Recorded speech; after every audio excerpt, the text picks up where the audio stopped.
नमस्कार दोस्तों। क्या आपने कभी सोचा है कि इंडिया की सबसे बड़ी इंजीनियरिंग कंपनी की शुरुआत दो डेनिश इंजीनियर्स ने की थी। उन्होंने अपनी यात्रा एक छोटे से ऑफिस और लिमिटेड रिसोर्सेज के साथ शुरू की थी और वर्ल्ड वार टू के दौरान उन्होंने अपनी कंपनी को एक नई दिशा में मोड़ दिया। मैं बात कर रहा हूँ लार्सन एंड टुब्रो या एल के बारे में। एल सिर्फ एक कंपनी नहीं, एक रेवोल्यूशन है जो भारत के हर कोने में अपनी छाप छोड़ चुका है। Bridges, dams, metros, IT services, defence equipment, ये सब बनाती है ये कंपनी। आज मैं आपको बताऊंगा एल की इनक्रेडिबल जर्नी के बारे में। एक ऐसी कंपनी की कहानी जिसने क्राइसिस को अपॉर्चुनिटी में बदला और आज 5 लाख करोड़ से भी ज़्यादा की कंपनी बन गई है। तो चलिए शुरू करते हैं शुरुआत से। 1938 में हेनिंग हॉल क्लार्सन और सोरेन क्रिस्टियन टुब्रो, दो डेनिश इंजीनियर्स, इंडिया आए। दोनों ने कोपेनहेगन के सेम इंजीनियरिंग कॉलेज से पढ़ाई की थी। लार्सन एक केमिकल इंजीनियर थे जबकि टुब्रो एक सिविल इंजीनियर। इंटरेस्टिंग बात यह है कि ये दोनों स्कूल फ्रेंड्स थे, बचपन से एक दूसरे को जानते थे, लेकिन इंडिया आने से पहले डेनमार्क में कभी एक साथ काम नहीं किया था। बहुत कम लोग जानते हैं कि लार्सन पहले एफएल स्मिथ कंपनी के लिए इंडिया आए थे और टुब्रो उनके कॉलेज फ्रेंड थे जिन्हें लार्सन ने पर्सनली इनवाइट करके बुलाया था इंडिया। दोनों ने मुंबई के बल्लाड स्टेट पे एक छोटा सा ऑफिस खोला जहां से वे सीमेंट इंडस्ट्री और कुछ अदर इंडस्ट्रीज़ के लिए इक्विपमेंट इंपोर्ट किया करते थे। 1939 में जब वर्ल्ड वार टू शुरू हुआ तो डेनमार्क से इंपोर्ट रुक गए। लार्सन और टुब्रो के पास दो ऑप्शंस थे, या तो बिजनेस बंद करते या कुछ नया सोचते। क्राइसिस को अपॉर्चुनिटी में बदलने की उनकी सोच ने कंपनी को नया डायरेक्शन दिया। उन्होंने शिप्स रिपेयर शुरू किया और लोकल मैन्युफैक्चरिंग शुरू की, वो भी गैरेज साइज वर्कशॉप से। 1940 में जर्मनी ने डेनमार्क पर अटैक किया तो डैनिश सप्लाईज कम्प्लीटली बंद हो गए। एक बड़ा ब्रेक मिला जब टाटा ग्रुप ने इन्हें सोडा ऐश प्लांट बनाने का कॉन्ट्रैक्ट दिया। जर्मन इंजीनियर्स जो यहाँ थे उन्हें वार के वजह से बैन कर दिया गया था और एल ने ये अपॉर्चुनिटी ग्रैप्स कर ली।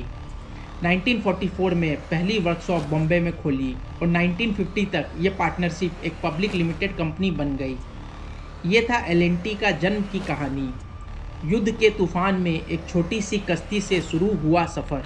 1950s में एल ने अपना पहला बड़ा मैन्युफैक्चरिंग प्लांट पवई में खोला। कहा जाता है कि जवाहरलाल नेहरू ने पवई में एल को प्लांट लगाने में मदद की थी, लेकिन इसकी कोई प्रूफ नहीं है। 1960s में एल ने न्यूक्लियर रिएक्टर कंपोनेंट्स बनाना शुरू किया, बाबा एटॉमिक रिसर्च सेंटर के साथ मिलकर। 1970s में कंपनी ने मिडिल ईस्ट में एंट्री की, ऑयल रिग्स, हाईवेज बनाए। 1980s में एल एक ग्लोबल ब्रांड बन चुका था। कंपनी ने डिफेंस इक्विपमेंट से लेकर न्यूक्लियर पावर प्लांट्स तक हर फील्ड में अपना लोहा जमा लिया। हर बड़ी कंपनी की तरह एल भी कंट्रोवर्सीज से नहीं बची। 1980s में एक बड़ा कॉरपोरेट बैटल हुआ। रिलायंस ने एल पर होस्टाइल टेकओवर की कोशिश की। 1987 में धीरूभाई अंबानी ने एल का होस्टाइल टेकओवर अटेम्प्ट किया और चेयरमैन बन गए, लेकिन गवर्नमेंट इंटरवेंशन और एम्प्लॉयज़ के विरोध के बाद उन्हें चेयरमैन का पद छोड़ना पड़ा। उसके बाद धीरूभाई अंबानी ने एल में अपना 18.5% स्टेक ग्रासिम इंडस्ट्री, जो कि आदित्य बिरला ग्रुप की ही एक कंपनी थी, उसे बेच दिया। बिरला का इंटरेस्ट एल के सीमेंट बिजनेस में था, जो उस वक्त काफ़ी प्रॉफिटेबल था। फिर 2001 में बिरला ने एल को टेक ओवर करने की कोशिश की, लेकिन तब के एल के CEO अनिल मनिक भाई नायक ने इसे रोक दिया। एक स्ट्रेटेजिक मूव में नायक ने 2003 में एल के सीमेंट डिवीज़न को डिमर्ज करके बिरला को एल का सीमेंट डिवीज़न बेच दिया। इससे अल्ट्राटेक सीमेंट का फॉर्मेशन हुआ। इस डील के बाद एल ने अपना कोर इंजीनियरिंग बिजनेस रिटेन किया और बिरला ने अपना remaining stake L employees trust को बेचकर एग्जिट कर लिया। आज भी एल किसी एक बिजनेस हाउस के कंट्रोल में नहीं है, बल्कि एक इंडिपेंडेंट प्रोफेशनली मैनेज्ड कंपनी है। एल का स्टॉक मार्केट जर्नी भी कमाल का रहा है। 1956 में जब कंपनी पब्लिक हुई तब शेयर की प्राइस थी सिर्फ 10 रुपये। अगर आपके ग्रैंडफादर ने उस टाइम पे 10,000 इन्वेस्ट किए होते तो आज आप करोड़पति होते। आज कंपनी की मार्केट वैल्यू 6.5 लाख करोड़ से भी ज़्यादा है। एवरेज CAGR ग्रोथ रेट है 15 to 20% पिछले 10 सालों में। ये किसी भी म्यूचुअल फंड से बेटर रिटर्न है। अब कुछ ऐसे फैक्ट्स जो बहुत कम लोग जानते हैं। हेनिंग हॉल क्लार्सन और सोरेन क्रिस्टियन टुब्रो ने इंडिया में इंडियन सिटीजनशिप की अपनी इच्छा जाहिर की थी, लेकिन उन्हें इंडियन सिटीजनशिप मिली या नहीं इसकी कोई ऑफिशियल इन्फॉर्मेशन अवेलेबल नहीं है, पर उन्होंने इंडिया के लिए बहुत कुछ किया है। लार्सन ने खासकर इंडिया में 60 से ज़्यादा साल बिताए और 2002 में पद्म भूषण से भी सम्मानित किए गए, जो उनका इंडिया से गहरा संबंध दिखाता है। जब लार्सन और टुब्रो ने L&T शुरू किया, उनके पास एक सीक्रेट पैक्ट था। दोनों ने ओरली एग्री किया था कि अगर कंपनी फेल हुई तो एक दूसरे को ब्लेम नहीं करेंगे और डेनमार्क वापस नहीं जाएंगे। यह दोस्ती और कमिटमेंट का सिंबल था। और देखो आज L&T कहाँ है। L&T ने इंडिया के पहले न्यूक्लियर सबमरीन INS एरिहांट का हल का कंस्ट्रक्शन किया था। लार्सन ने अपने जीवन के आखिरी दिन मुंबई में बिताए। उन्होंने इंडिया को अपना एडॉप्टेड होमलैंड माना था। L&T अब डिजिटल ट्रांसफॉर्मेशन, ग्रीन एनर्जी और सस्टेनेबल प्रैक्टिसेस पे फोकस कर रही है।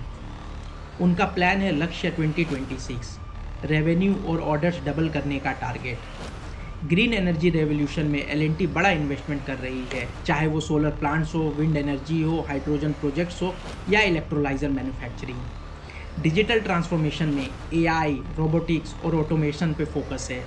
स्पेस टेक्नोलॉजी में भी L&T का कंट्रीब्यूशन बढ़ रहा है। इसरो के साथ स्पेस मिशन पे काम कर रहे हैं।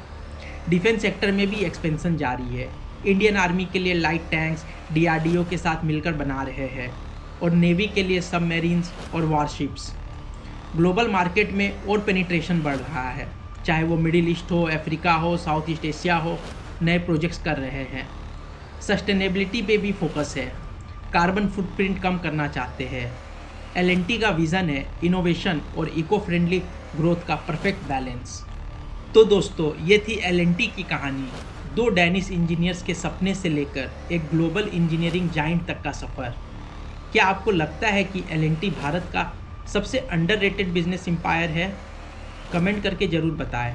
अगर वीडियो पसंद आई तो लाइक ज़रूर करें और चैनल को सब्सक्राइब करके बेल आइकन ज़रूर दबाएं, क्योंकि नेक्स्ट वीक हम ला रहे हैं अंबानी वर्सेस वाडिया की कहानी। आप कमेंट्स में बताएं आपको L&T के बारे में कौन सी बात सबसे इंटरेस्टिंग लगी और आपके अकॉर्डिंग उनका कौन सा प्रोजेक्ट सबसे इम्प्रेसिव है। थैंक यू फॉर वॉचिंग और मिलते हैं नेक्स्ट वीडियो में। तब तक के लिए कीप ड्रीमिंग बिग और जय हिंद।